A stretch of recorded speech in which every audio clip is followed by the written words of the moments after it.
Let's talk to the leader of the Social Democratic Party, William Clouston, who's keeping an eye on all of these things. William, a very good afternoon to you.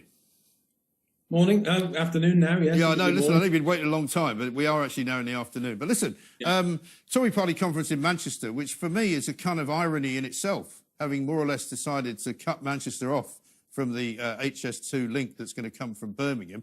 Rishi Sunak was a bit non-committal at the weekend when he was asked directly, are you going to do it? And he said, oh, I'm not going to comment on speculation. But you live in the north of England, in the northeast, and, you know, there are many different ways they could have spent the money they've already spent. What's going on? It's a disaster. HS2 is the wrong scheme in the wrong place. And we've now got a situation where costs have escalated and the government's in a real bind because even on its own figures, the cost-benefit ratio is negative. I mean, they're actually spending £1 and getting 90 pence back. And even that, I think, is vastly exaggerated. So the main issue for Sunak, and it was very revealing yesterday that he couldn't confirm that the HS2 scheme would reach Manchester. They've already got rid of the eastern leg.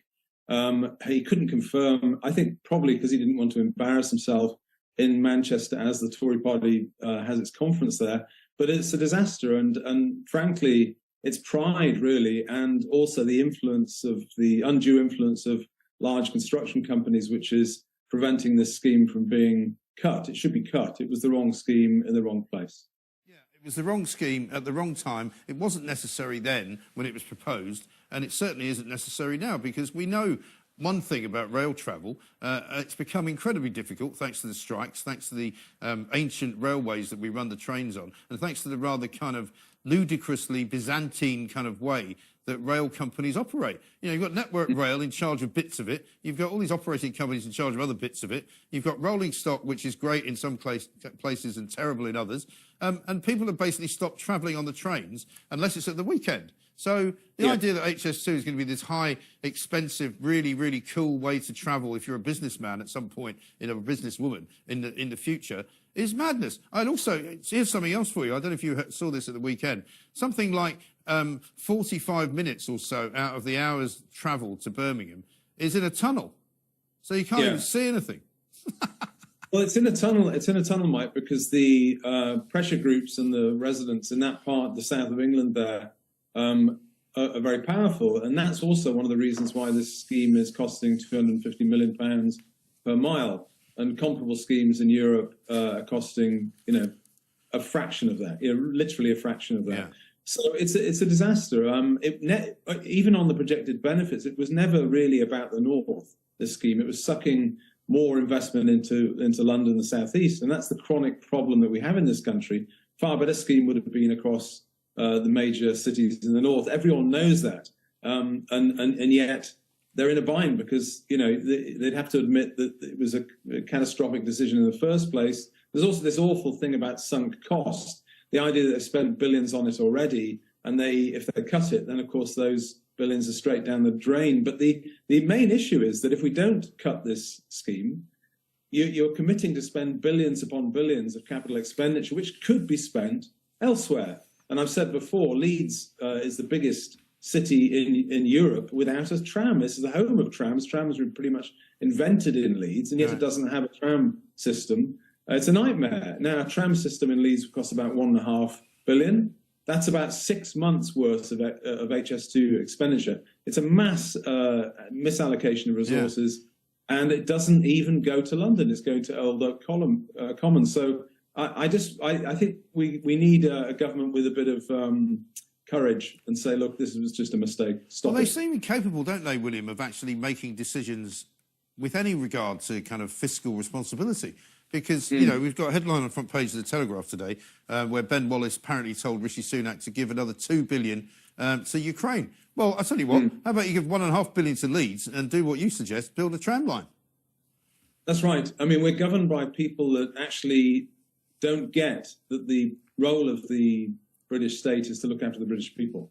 Half of the civil service have their minds on global poverty and global issues. they're thinking about Lagos when they should be thinking about Leeds. Yeah. And you need to serve us, and we're not. We just don't have that now. So it's a shambles. And you talked in your intro about how divided the Tories are in Manchester. They can't agree on migration. They can't even agree on the language on that issue. They don't know what they're doing on tax or anything else. And the sooner they're flushed, the better. The only fear is, and I am concerned about this, is that I think Labour would be even worse. Yeah, I think so. I mean, as for Jeremy Hunt, I've got this from Scott in Rotherham. Jeremy Hunt, I can think of a better name for him. No tax cuts and raising the living wage by a pittance, which won't help anyone, really, and saying he needs to reform benefits. But he says that like nobody's entitled to them, and that's how he's getting money back. How about not paying millions of taxpayers cash every day on illegal immigrants instead? It's ridiculous. I mean, yeah, it's getting to the point now where I'm kind of agreeing with that from our friend Scott in Rotherham, because this morning, again, William, we're told Jeremy Hunt wants to crack down on benefits claimants who refuse to look for work. Well, there are two problems here. One is that, as most people have now realised, the poor in this country are more likely to be working for a living than actually on benefits, because the people on benefits are doing better than some of the low-paid workers in this country. Meanwhile, you've got, you know, hundreds of thousands of migrants coming in who at some point or other will take a job away from somebody who needs one. And it's never going to be any better unless they either make the benefits less attractive or the reasons for coming here from overseas illegally less attractive.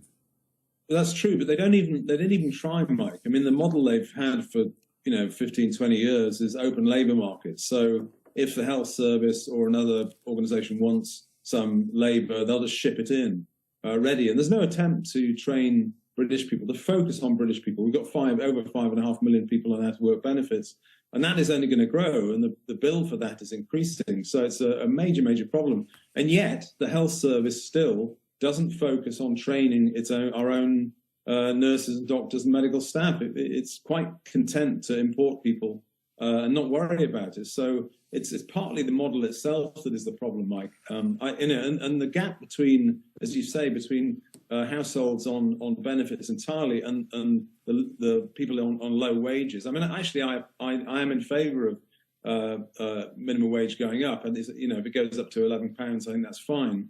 And actually, it may help incentivise, may assist the gap between people on out-of-work benefits and people that are working. The working poor are right on the front line in this. And what about this narrative from Suella Braverman about multiculturalism? I mean, you live in a different part of the country to me. You probably see other parts of the north of England more often than I do. What I've been told and what I see just on a weekly basis in terms of the news stories is that there are now parts of northern cities of this country and northern towns which are segregated by one means or another, not necessarily between what you would call like immigrants versus people who have been here for a long time, but between different immigrant groups.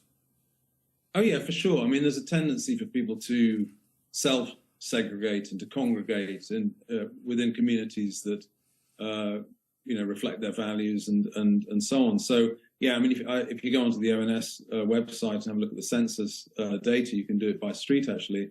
And for all the talk of unity, actually, we're becoming quite a divided society. And we have been for many years in particularly some of the northern and northwestern towns like Blackburn and so on, and some in West Yorkshire as well, quite segregated. So, and this actually is very granular. You can actually zoom in and see how segregated it is almost by street to street. So, I mean, I would ask, is that what we want? Is that a unified society that's going to build the solidarity to sort of work together and to build a new us? I'm not sure. Yeah, I don't think so. And what about all of this talk around the European Convention on Human Rights and whether or not we should ditch it or whether we should ignore it or whether we should ask them to change it? I mean, is that all just smoke and mirrors then, do you think? It's interlinked, Mike. I think, we've got to be governed by people that have the will to have a national border that sticks. And for as long as the post-war protocols and conventions remain in place, and for as long as we're members of the ECHR, it will be fettered. If we decide we want a secure border, we'll be fettered by the lawyers. So it's a matter of self-governance. What annoys me is that a lot of our political class and cultural class don't realise that it's actually our call. It's our democratic call. It depends whether we incorporate some of this international legislation into our own law. and it's our call if we don't. But we're so used to being governed by external multinational agencies like the EU or the WTO or the others that we're not used to self-governance. But actually what the British people want is it's their call democratically to decide who arrives in this country and under what circumstances, which I think is a very reasonable call. Do you think, actually, William, and that's an interesting thought you've just proffered there, that we became kind of dependent upon the European Union for so long because we could always say as a government, well, we can't do that because the EU won't let us. And we were one of the few countries that ever said those words because the French never paid any attention to EU rules, neither did the Spanish, neither did the Italians or the Germans, you know. But we could always hang back and go, no, no, no, we can't do that. I know you want it, but, you know, it's not possible. EU rules don't allow us. And I wonder now whether we've just forgotten how to govern. Oh, that's true. There's a lot in that. Stephen Barrett, the lawyer, gave some evidence to a Commons committee recently and had to remind them that it's their call. You know, I mean, Parliament decides how we're governed in this country, and it's their call. But they've been so marinated in this attitude of being governed by, and it's partly, Mike, it's partly a lack of responsibility. It's a very good way of avoiding responsibility, isn't it? To say, oh, these things are decided, or these things are decided by lawyers. It's not my responsibility. Well, no, it really is your responsibility. And the British people want a collection of politicians that have the guts to represent them and to represent this country's interests. That's what we're looking for. Exactly right. I mean, lawyers are not there to prevent things from happening. They're there to make things possible. Because I've always taken the view with lawyers that you instruct lawyers. They don't instruct you. You say to a lawyer, this is what I want. You tell me how we can get it done. And if you can't do that, then you're no use to me. That's basically the rule.